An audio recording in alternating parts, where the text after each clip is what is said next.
Hi guys, ನಮಸ್ಕಾರ guys. ಇದು Hebbal main road 350 ಅಡಿ ಮೋಟ್ರ್ ಒಳಗಡೆ ಜಾಮ್ ಆಗಿತ್ತು.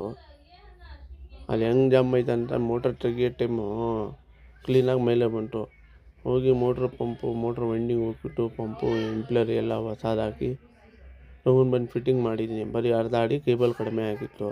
ಆ ಕೇಬಲ್ ಹಾಕೋಣ ಅಂತ ಮೇಲೆ ಎತ್ತರೆ ಮೋಟ್ರ್ ಮೇಲೇ ಬಂದಿಲ್ಲ ರಿಟರ್ನು. ಅದು ಕಚಡ ಅದೆಲ್ಲ ಐಟಲ್ಲಿ ಯಾರು ಏನು ಕಲ್ಲು ಹಾಕಿದ್ದಾರೆ ಏನು ಹಾಕಿದ್ದಾರೆ ಗೊತ್ತಿಲ್ಲ. ಕ್ಯಾಮ್ರಾ ಬಿಟ್ಟು ನೋಡಿದರೆ ಮೋಟ್ರ್ ಮೇಲೆ ಒಂದು ಕಲ್ಲಿತ್ತು ಅಡ್ಡ. ಆಮೇಲೆ ಇದು ಲಾಕಿಂಗ್ ಮಾಡಿ ಬಾಟಮಿಂದ ಮೋಟ್ರ್ ತೆಗ್ತಾಯಿದ್ದೀನಿ. ಆದರೂ 1-2 ಅವರ್ 3 ಅವರ್ ಗ್ಯಾಪ್ ಕೊಟ್ಟು ಸ್ಲೋ ಆಗಿ ಎತ್ತಿದ್ದೀನಿ. ಹೆಂಗೂ ಮೋಟ್ರ್ ಬಂತು, ಅವ್ರ ಲಕ್ಕು ಚೆನ್ನಾಗೈತೆ.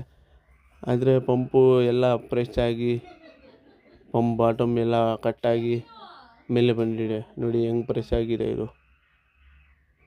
ಪಂಪು ಟ್ಯೂಬ್ ಪ್ರೆಸ್ ಆಗಿರೋದು ಕಲ್ಲಿಂದ. ಆದರೂ ಕಸ್ಟಮರ್ ಲಕ್ ಚೆನ್ನಾಗೈತೆ, ಮೋಟ್ರ್ ಬಂದಿದೆ ಆಚೆ. ನೋಡಿ ಈ ಕಡೆ ನೋಡಿ ಹೆಂಗೆ ಕಟ್ಟಾಗಿದೆ ಇದು. ಅದು ಪಂಪು